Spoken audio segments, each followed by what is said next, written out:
골로새서 2장 6절부터 7절 말씀. 부모님들이 공감하는 말이 한마디 있습니다. 아이를 낳는 것은 피를 흘려야 되지만 아이를 키우는 것은 피를 말려야 한다. 그런 말이 있어요. 여러분, 어린아이가 태어난 데는 10개월 걸립니다. 그러나 그 어린아이가 성장하는 데는 일평생 걸리는 거죠. 어린아이를 낳는 것은 힘든 일이죠. 피 흘림이 있어야 어린아이를 태어나게 됩니다. 어린아이가 태어나는데 피를 흘린다 그러면 어린아이를 키우는 데는 더 큰 희생과 대가가 지불된다는 거죠. 그러니까 누군가 한 말이 늘 가슴에 와 닿지 않습니까? 아이를 낳는 것은 피를 흘려야 되지만 아이를 키우는 것은 피를 말려야 한다. 자녀를 키우는 부모라면 누구나 피부에 와 닿는 그런 고백 아닙니까? 그래서 사람을 키우는 일은 어렵고도 힘든 거라는 거죠. 여러분, 부모의 안타까움은 뭐냐면 자녀가 성장하지 못하는 것을 보는 게 있는 거죠. 목회자의 안타까움은 무엇입니까? 신자들이 신앙생활을 오래 했는데도 불구하고 여전히 어린 아이로 남아있는 것을 볼 때에 목회자의 힘든 부분이 있죠. 왜냐? 목회자는 영적 부모이기 때문에. 올티즈 목사님은 그런 말씀을 했습니다. 교회가 학교가 되고 교회가 훈련소가 되어야 되는데 오늘날 교회는 산부인과 병원과 같아졌다. 그런 말이에요. 그러니까 교회는 공부도 하고 교회는 훈련도 받아야 되는데 날마다 우리 신자들이 젖병만 불고 나를 챙겨달라, 돌봐달라는 그런 교인들이 되어져 가고 있다는 것에 대해서 아주 잘 현실을 직시한 말이죠. 이것이 오늘날 교회의 현수고 교회의 현실입니다. 자기를 부인하고 제자의 삶을 살고요, 날마다 십자가를 지는 삶을 살아야 하는데 어린 아이로 가득 차 있는 신생아실 같은 데가 바로 교회라는 데 문제가 있다는 거예요. 그렇다면 우리가 어린 아이에서 현재 성장해가지고 어른이 되기 위한 신앙생활은 어떻게 해야 될까요? 첫째 따라합니다. 첫째로 영적 안내자를 부어라. 할렐루야. 아멘. 여러분, 어린아이는요 스스로 성장할 수 없잖아요. 갓 태어난 어린아이는 무력합니다. 무지합니다. 자존할 수 없어요. 어린아이는 엄마의 도움을 받아야 제대로 성장하고요, 어린아이는 아빠의 도움을 받아야 제대로 자랄 수 있는 것이거든요. 신앙생활도 마찬가지예요. 우리가 예수님을 영접하는 순간 우리의 영혼은 어린아이와 같이 되는 거예요. 그런 까닭에 아버지와 같은 역할을, 때로는 어머니와 같은 역할을 할 수 있는 영적 안내자의 도움을 받아야 된다는 것이죠. 여러분, 어린아이가 부모 없이 자라는 것처럼 위험한 일이 어디 있습니까? 마찬가지로 우리가 예수 그리스도를 구주로 믿어서 영적 갓난아이가 됐는데 그 이후에 내가 영적 안내자와 같은 영적 부모의 역할을 하는 사람이 없다는 것은 정말 신앙생활에서 매우 위험하고 매우 어려운 길을 걸어가는 것이거든요. 여러분, 영적 안내자가 없이 신앙생활하는 것은 어린아이가 홀로 된 것과 똑같아요. 그것은 참으로 위험한 일입니다. 참으로 위협적인 사건들을 많이 경험하게 되는 것이죠. 하나님은 우리가 영적으로 성장할 수 있도록 영적 안내자를 주셨거든요. 영적 안내자 일은 의사와 같아요. 여러분, 수술을 의사가 하지만은 병원 누가 고칩니까? 하나님이 고치는 거죠. 의사가 수술한 후에 수술한 부위를 꿰매 놓으면 누가 고칩니까? 하나님이 그 상처를 치유해 주시는 것이죠. 하나님은 모든 일을 홀로 하실 수 있는 분이에요. 그러나 많은 경우에 의사들을 통해서 병을 고치시는 하나님인 것처럼 하나님께서는 하나님이 택하신 사람들을 세워서 당신의 사람들을 세워가고 온전케 하고 바르게 설 수 있도록 만들기를 원하신다는 거예요. 의사처럼 말이죠. 그래서 사도 바울이 그런 말을 하잖아요. 나는 심었고 아브라함은 물을 주었을 때 하나님은 자라나게 하셨는데 라고. 그렇게 자신의 사역을 가소평가하는 것은 아닙니다. 사실은 바울은 아볼로와 더불어서 자신을 하나님의 동력자라는 거예요. 중요한 것은 하나님께서 일을 하실 수 있도록 하나님의 택함을 받았다고 말하는 거예요. 그것이 바로 영적 안내자거든요. 여러분, 지도하는 사람이 없으면요 깨달을 수가 없어요. 영적 순례자 길을 이미 앞서가고 있는 분들의 지도를 받아야 되는 것이죠. 아멘. 안내를 받아야 됩니다. 학교에서 선생님들한테 학생들이 지도를 받는 것처럼요, 군인들이요 교관들을 통해서 박박히면서 또 얼차례 받아가면서 단체 기업 받아가면서 훈련을 받아서 멋진 군인이 되는 것처럼 말이죠. 선수들이 어떻습니까? 호칭을 받아야죠. 그래야 농구도 잘하고 볼도 잘 차고 야구도 잘할 수 있는 건 아니겠습니까? 마찬가지로 교회에서도 영적 안내자들의 지도를 받아야만 바르게 성장할 수 있다는 것이죠. 아멘. 유명한 부흥이 하나 있었는데요, 그의 아버지 역시 유명한 도공이었어요. 그런데 그가 이렇게 유명해지기까지는 아버지의 힘이 절대적이었다. 아들은 이제 학교를 졸업하고 나서 도공이 되기 위해서 아버지로부터 도자기 만드는 기술을 배웠어요. 하지만 아들이 만든 도자기는 볼품도 없고 쉽게 깨어지고 값도 안 나가는 거예요. 얼마 후에 이제 실망한 아들이 아버지에게 나 더 이상 도자기 안 만들 거야. 집어던져버리고 아버지한테 땡깡을 났죠. 그때 아버지가 아들의 손을 꽉 잡으면서 위로하면서 격려하면서 이렇게 말을 합니다. 난 내가 처음 걸음마를 시작할 때 너무너무 기뻤단다. 하지만 그 후로도 넌 수없이 넘어지고 자빠지고 주저앉았거든. 무릎이 성할 날이 없었지. 그러나 지금은 잘 걷고 잘 뛰고 있지 않니?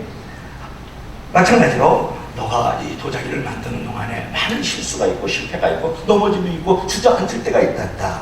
그러나 너는 다시 도자기를 만들어야 돼. 이렇게 타이르면서 아들의 축 처진 어깨를 안아주었던 그 아버지의 모습. 그래서 아들도 훌륭한 도공이 되고 아버지를 본받아 이제 하나님 앞에 크게 쓰임을 받았다. 여러분, 아들의 아버지가 인생의 길라잡이가 됐다는 거예요. 그리고 그 아들의 아버지가 영적 안내자가 되어줬다는 것이죠. 우리 신앙이 꼽히는데도요, 마찬가지 원리가 적용되지 않습니까? 실패와 쓰라린 경험이 반복되면서도 더욱더 성숙하고 경건한 신앙으로 우리가 자라나야 되지 않겠습니까? 연단의 시간을 수없이 반복한 후에야 장성한 분량의 사람이 될 수 있고 견고한 믿음의 반석에 설 수가 있는 것이죠. 아멘. 그래서 무엇보다도 좋은 아버지와 같은 아주 따뜻한 엄마의 품과 같은 영적 안내자를 여러분 리더를 만나야 되지 않겠어요? 멘토라도 좋고 리더도 좋고요, 성경부 교사라도 좋아요. 여러분, 그래서 성경은 말씀하기를 나의 가는 길을 그가 승하니 나를 단련하신 후에, 나를 연습하신 후에, 나를 훈련시킨 후에, 나를 공부시킨 후에 정금같이 나오리라고 말씀하십니다. 아멘. 여러분, 빛나는 인생, 감당하는 인생을 살려 그러면요, 연단을 받아야 되고 훈련을 받아야 되고 연습돼야 되고 공부를 해야 되는 것이죠. 그러지 않고 값을 지불하지 않고 그거 위대한 자가 되는 것은 본 적이 없습니다. 여러분, 주로 여러분들께서 이렇게 그 도공을 통해서 이제 그 아들이 결국은 훌륭한 사람이 되었던 것처럼 말이죠. 이렇게 영적 안내자의 도움을 입었을 때 우리에게 이루어지는 그 약속이 무엇이냐가 중요하잖아요. 그러면 영적 안내자를 통해서 어떤 약속이 우리 가운데 이루어질 수 있을까요? 오늘 6절 한번 읽어봅시다. 오늘 본문 6절 다 같이 6절만 읽어봐요. 시작. 그러므로 너희가 그리스도 예수를 주고받았으니 그 안에서 행하되. 아멘. 이것은 이런 말입니다. 너희가 그리스도 예수를 주인으로 받았으니까 이제는 예수님 안에서 행하되 사십시오, 그런 말이에요. 아주 어려운 말 아니죠. 예수님을 믿는 자들은 예수 그리스도를 손님이 아니라 무엇으로 주인으로 받아들인 자들이 아닙니까?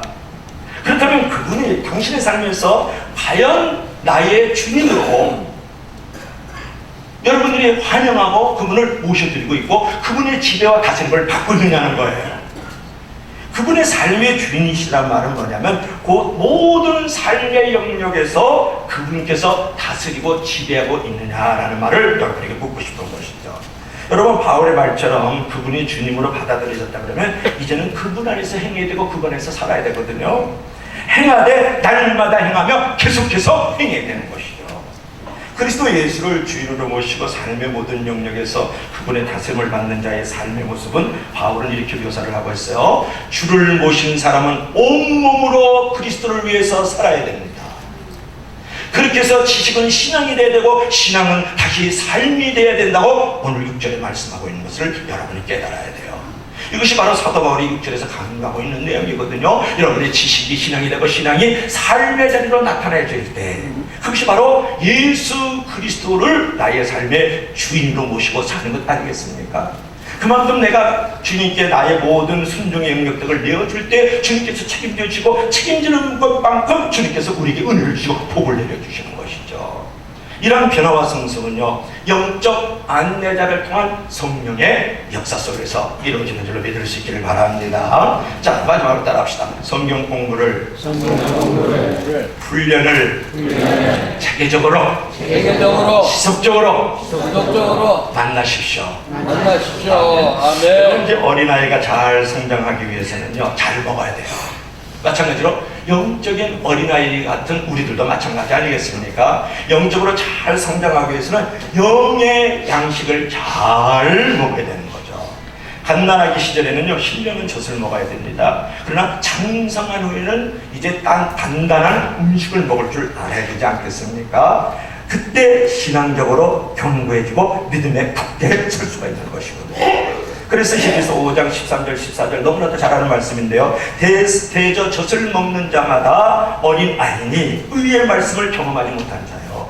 단단한 식물을 먹는 장성한 자는 저는 지각을 사용함으로 연단을 받아 훈련을 받아 공부를 해서 연습을 해서 선악을 분별하는 자들이다. 그렇게 말씀을 하고 있어요.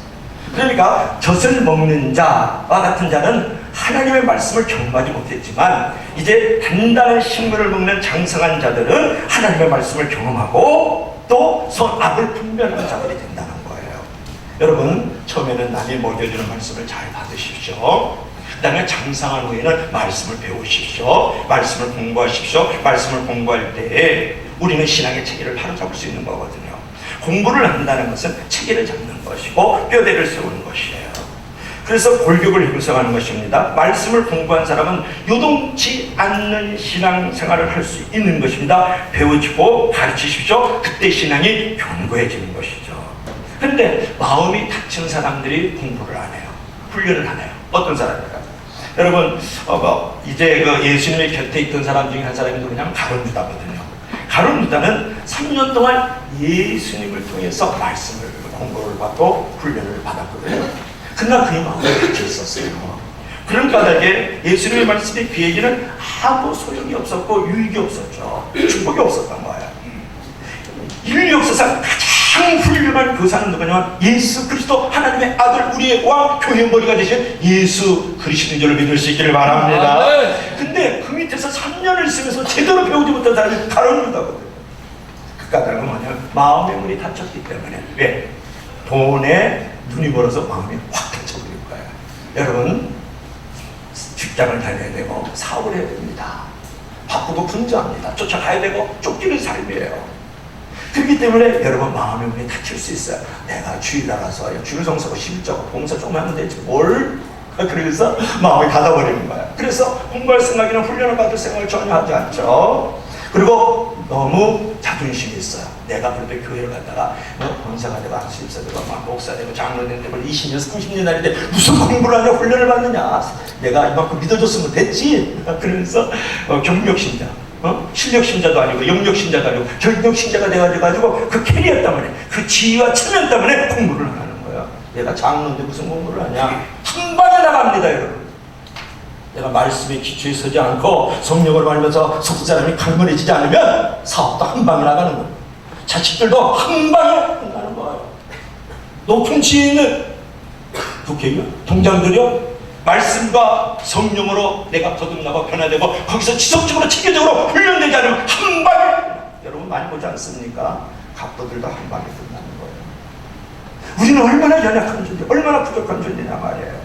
그렇지 않습니까? 그래서 말씀으로 무장되면 마귀의 유혹을 이깁니다. 할렐루야. 아멘. 이 말씀을 받은 악한 자를 대적할 수 있습니다. 할렐루야. 아멘. 이 말씀을 받은 소망을 얻게 되고 영생의 지식을 얻게 되고 천상의 지혜를 얻게 되고 세상에 감당할 수 없는 사람이 되어지고 용기를 갖게 되는 줄로 믿으시기를 주의 이름으로 간절히 축원합니다. 그래서 우리가 말씀으로 무장되어야 되는 것이다. 우리의 영혼은요, 훈련을 통해서 강해지는 거거든요. 군인은요, 훈련을 통해서 강해지는 거고 학생은 공부하면서 강해지는 것 아니겠습니까? 나무가 깊이 뿌리를 내리려고 그러면 강한 바람이 들어와야 돼요. 그래야 뿌리를 깊이 내리는 거예요. 나무는 언제 뿌리를 내는지 아세요? 겨울에. 그 모진 찬바람, 거센 눈보라를 맞으면서 계속 뿌리를 내리는 거거든요. 오늘 성경은 뭐라고 말씀하고 있습니까? 너희가 그리스도 예수를 주로 받았으니 그 안에서 사십시오. 그러기 위해서는 뿌리를 박으라. 뿌리를 박으라. 뿌리를 받기 위해서 우리가 훈련을 받아야 되고 연습해야 되고 공부되고 체계적으로 지속적으로 믿음의 사람들과 영적 안내자와 교제를 할 수 있어야 되죠. 이 시간에도 뿌리를 받고 있는 줄을 믿을 수 있기를 바랍니다. 그래서 우리가 질이 굳건히 서기 위해서는 기초가 든든해야 되고요. 기둥이 든든해야 되잖아요. 여러분, 약한 집은 폭풍과 불어는 확 무너져버리고 맙니다. 그러나 기초가 튼튼하고 기둥이 튼튼한 집은 어떠한 폭풍이도 뜯어가지도 무너지지도 않죠. 토네이가 다가와도 지진이 일어나도 폭풍이 밀려와도 집은 무너지지 않아요. 기초가 든든하기 때문에. 아무리 고난스러운 폭풍과 밀려와도요, 뿌리를 깊이 받고 있는 나무는 흔들릴지언정 뽑아지지 않는다는 것을 여러분 아십시오. 여러분 꾸준히 그 운동하는 사람은요, 건강합니다. 운동은 훈련입니다. 결코 쉬운 것이 아니죠. 그러나 건강을 유지하기 위해서는요, 정기적이고 지속적인 운동이 필요하거든요. 운동을 하면 근육이 나옵니다. 근육은 건강한 육체의 무기가 되는 것이죠. 여러분 마이클 조던 너무 잘 알죠. 농구의 신입니다. 근데 마이클 조던이 다른 사람보다 연봉을 10배나 더 받아요. 자기 같이 공부하는 사람들에 비해서 연봉을 10배나 더 받는다고요. 그런데도 모든 연습이 끝난 다음에는요, 1시간에서 2시간을 다시 또 연습을 하는 거야. 직원기를 가는 거예요. 자이트 연습. 이런 연습을 계속 1시간, 2시간을 하는 거예요. 그래서 자기 팀의 승리를 견인하는 사람이 누구냐 그러면 바로 마이클 조던이거든요. 마이클 조던이 그 한 사람으로 말미암아서 얼마만큼 시너지 효과를 받냐 그러면, 미국에서는 원래는 야구가 미국의 스포츠의 대명사였어요. 그런데 마이클 조던이 농구를 장함으로 말미암아서 이제는 농구가 야구보다 더 인기가 있다. 그런 운동이 되어버리고 말았거든요. 그 한 사람의 그 훈련과 그 연습을 통해서 엄청난 시너지 효과를 갖는 거예요. 그래서 동료들이요, 그걸 질투하지 않아요. 뭐라 그래? 나보다 10배를 더 많이. 너 때문에 예를 들어봅시다. 대장금이라는 영화가 이제 드라마가 많이 있었을 때, 대장금을 만들기 위해서는 많은 텔레비 제작을 하기 위해서 돈이 많이 들어가요. 남는 게 하나도 없어요. 그런데 그때 뜨는 게 있어요. 뭐가 돼? 뉴스도 뜨고, 다른 어떤 선전도 뜨고, 그러면서 그 대장금에 투자했던 돈에 비례해서 그 주변에 있는 많은 프로그램들이 시청률이 높아지면서 그걸로 인해서 돈을 많이 벌게 되고, 그 방송이 인기가 있게 되고, 그 탤런트가 같이 나가는 사람이 된다는 것이죠. 여러분, 내가 훈련이 되고 연습이 되고 또 여러 가지로 공부를 한다는 것은 값을 치고야 되는, 시정하는 거예요. 그런데 그 일로 말미암아서 나에게 우리 주변에 일어나는 놀라운 힘을 효과는 너무나도 크다는 것을 믿으시길 주의 간절히 축원합니다. 여러분, 정경화를 아십니까? 정경희는 우리 와이프고 정경 할아버지 써 있는데, 그분은 와이올린을 무지 잘하시는 거예요. 그분은 카네기 같은 데서 연주를 해야 되는데, 우리나라에 들어서 중소도시 가서 연습을 하면요, 이 정경화 선수는요, 정경화 선수란다. 정경화 바이올리스트는요, 풀 리허설을 한다는 거예요. 소도시간 그 카네기 홀에서 이거 연주하고 인기가 있을 사람이고 전 세계 글로벌로 유명한 바이올리스트인데, 그거 소도시 가면요 연습 안 합니다. 대부분의 사람들은. 근데 그 자리에 가서 새벽 1시, 2시까지 풀 리허설을 한다는 거 아니에요. 그래서 유명한 바이올리스트인 거예요. 여러분, 신앙생활 얼마나 했어요? 성경책 얼마나 했는데 교회 공간 많이 해봤어요? 이런 어떤 정경과 같은, 이런 어떤 마이클 조던과 같은 그런 훈련들이 나의 삶에 지속적으로 체계적으로 일어나지 않으면 당신을 꺼버릴 수 있고, 쓰러질 수 있고, 주저앉을 수 있고. 여러분, 운동 곧 훈련은 우리 영혼에도 필요하다는 거예요. 우리의 영혼의 훈련을 위해서 어떤 생활이 필요합니까? 무엇으로 여러분 영혼을 훈련시킬 수 있겠습니까? 예수님께 깊이 뿌리를 내리고 세움을 잇기 위해서는 영적 운동, 즉 영적 안내들을 찾아야 될 줄 알아야 되고요. 성도 간의 교제 속에서 영적 운동을 해야 됩니다. 그래서 목장이라든지 부서라든지 소고기라든지 성교회도 소리의 삶을 나누고 말씀 안에서 드러나고, 이것이 바로 영적 운동인 줄로 믿을 수 있기를 바랍니다. 그러면 예수님 안에서 뿌리를 내리고 세움을 잇기 위해서는 이제 무엇이라고 교훈을 하고 있는지 7절 읽어봅시다. 자, 마지막으로 7절 다 같이 시작. 그 안에 우리를 받들어 세움을 입어 물을 받은 대로 믿음의 깊게 서서 감사를 넘치게 하라. 여기서 볼 것 같으면 이제 그분 안에 깊이 뿌리를 내리십시오. 이제 현대인의 성경으로 읽어드릴게요. 그분을 기초로 여러분의 인생을 건설하십시오. 가르침을 받으려고 믿음에 굳게 서서 감사가 넘치는 생활을 하십시오. 그렇게 현대인 성경이라 말했거든요. 아주 쉽게 얘기할까요? 식물 하나를 심었어요. 그러면 그것이 뿌리를 내리면서 줄기가 이렇게 돋아가면 가지도 나고 꽃도 자라고 열매도 있지만 가지치기를 해주잖아요. 그런 거 갖다가 세움을 입는다. 이런 것에는 율도 과거 이렇게 나거든요. 무슨 말씀인지 알잖아요. 여러분, 그리스도인의 삶이요 뿌리 깊은 나무와 같고 견고한 건물과 더 갖기 위해서는 예수 그리스도와 그분의 말씀으로 여러분의 가르침을 받으라, 또 세움을 입으라, 이렇게 말씀을 하고 있거든요. 그러기 위해서는 말씀을 여러분 체계적으로 받아야 돼요. 체계적으로 공부를 할 줄 알아야 돼요. 말씀을 많이 받되 여러분 체계적으로 받으십시오. 말씀의 체계가 없으면 요동하게 되는 거예요. 그러나 말씀의 체계가 잡히면 흔들림이 없게 되고 경고해지는 것이죠. 그럴 까닭에 우리는 성경 공부를 해야 됩니다. 성경 공부를 하면 당신이 알고 있는 모든 진리를 체계화시킬 수 있어요.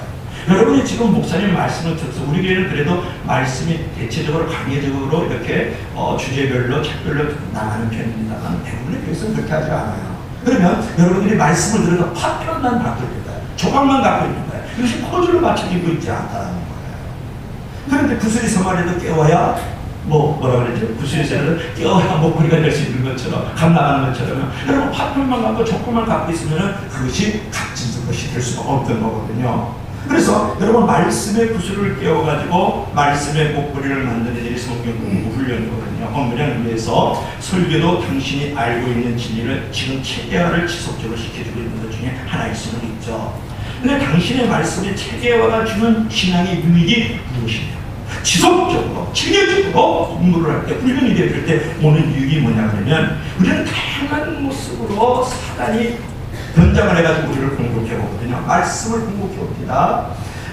그런데 우리가 이 말씀이 성령의 권위잖아요.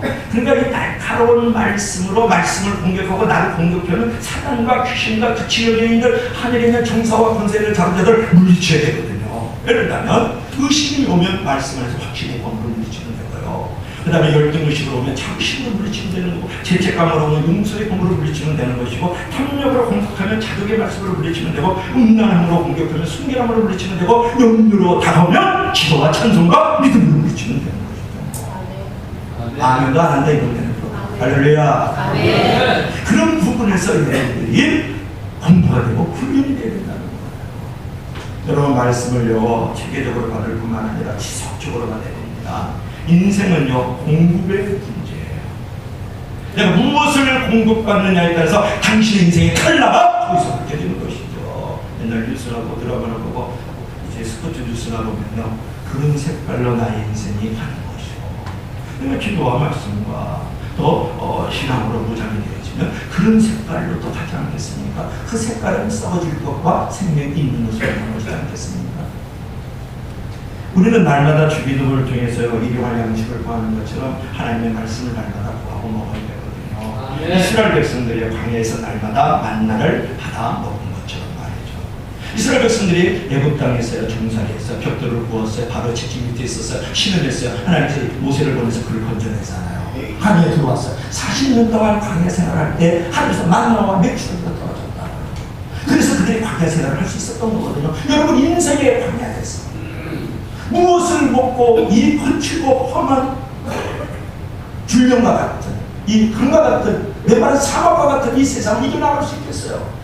바로 하늘에 있는 우리의 영혼의 양식인 말씀과 성령으로 말미암아서 넉넉하게 광야 생활을 이겨나가는 줄 믿을 수 있기를 바랍니다. 그래서 육의 양식은 썩어질 것이지만 영의 양식은 우리에게 생명을 주는 것이잖아요. 여러분 그러면 우리가 속사람을 우리가 정말 변화시키기 위해서 성숙하기 위해서 가능하게 하는 방법은 뭐냐면 말씀 따라 사는 것이다. 우리 인생은 얼마든지 변화될 수 있고 성숙할 수 있어요. 여러분 풍선이요 하늘로 이렇게 뜨는 것을 색깔 때문에 뜨죠. 하얀 색깔이니까 뜨고 검은 색깔이니까 풍선 가라앉죠. 가 아니고 풍선은 그 안에 뭐가 들어있느냐에 따라서 뜰 수도 있고 가라앉을 수도 있는 것이죠. 당신의 인생도 비상할 수 있습니다. 여러분의 인생도 뜰 수 있어요. 여러분들도 뭔가 많은 사람들 구해줄 수 있는 존재가 될 수가 있다고요. 여러분의 무엇이 들어있느냐가 나의 인생을 결정하는 것이죠. 그것으로 채우면 되지 않습니다. 구해줄 수 없는 인생이 되는 거죠. 그러나 생명 있는 것으로 채우면 반드시 여러분은 뜨는 인생이 될 줄로 믿습니다. 할렐루야. 그것은 여러분의 외모 때문에 뜨는 것도 아니고 비상하는 것도 아니죠. 당신 안에 있는 하나님의 말씀 때문이죠. 당신이 어디에 있느냐보다도 당신 안에 무엇이 있느냐가 더 중요한 것입니다. 여러분 어떤 환경이 있느냐? 여러분이 어느 장소에 있느냐가 중요한 게 아니에요. 여러분 안에 무엇이 있느냐가 더 중요합니다. 네. 여러분 어떤 상황이 있든지요, 낙심하지 마세요. 포기하지 마세요. 특별히 배추 한 포기, 두 포기, 세 포기, 네 포기, 다섯 포기, 여섯 포기, 일곱 포기, 열 포기, 백 포기, 천 포기, 천 포기, 만 포기, 이런 포기할 때만 포기 있고 절대로 포기를 쓰지 않기 축원합니다. 말씀의 뼈대로 여러분들을 굳건히 하세요. 그래서 말씀의 씨앗을 사랑으로 키우십시오. 기도로 키우십시오. 묵상으로 키우십시오. 믿음으로 키우십시오. 순종함으로 키우십시오. 하나님의 경향으로 말씀을 키우시길 주님으로 하나님 축원합니다. 당신은 머지않은 날, 뜨는 날이 온다. 성숙하는 날이 온다. 변화된 모습이 온다면 다른 사람에게 이제는 배움을 받다가 다른 사람을 가르치는 자로, 이제는 내가 도움을 받는 자였다가 이제는 다시 다른 사람을 도움을 주는 자로 설 수 있다는 것을 믿을 수 있기를 바랍니다. 할렐루야. 그래서 여러분 말씀을 충분히 받을 뿐만 아니라 체계적으로 말씀의 뼈들을 형성을 해야 돼요. 말씀의 집을 견고하게 세워주십시오. 그래서 하나님의 말씀이 없는 집은 흔들려서 무너진다고 하잖아요. 예수 그리스도와 그분의 말씀이 있는 집은 이제 무너지지 않는다고 하잖아요. 말씀에서요. 그래서 지속적으로 날마다 음식을 먹듯이 날마다 말씀을 먹어야 된다. 이제 그런 부분이죠. 오늘 이제 결론을 맺을까요? 세계적인 첼리스트 한 사람이 누구냐면 파울로 파자스라는 세계적인 첼리스트예요. 첼리스트. 아흔 5살 때였어요. 몇 살이요? 5살 때였어요. 기자가 찾아왔어요. 선생님, 역사상에서 가장 위대한 첼리스트인데 어째 하루에 6시간씩 훈련을 연습을 하십니까? 그렇게 물어봐요. 그랬더니 파데스가 하는 말이 팔을 이렇게 내려고 하는 말이, 왜냐하면요 제가 지금도 연습을 하고 훈련을 해서 조금씩 발전하고 있다는 것을 알 수 있기 때문에 그러세요. 훌륭한 예술가나 탁월한 지도자나 또 위대한 스포츠가들은 한결같이 훈련에 탁월한 사람이에요. 인생에서 소중한 것은 무엇이든지 훈련이 습관돼야 된다.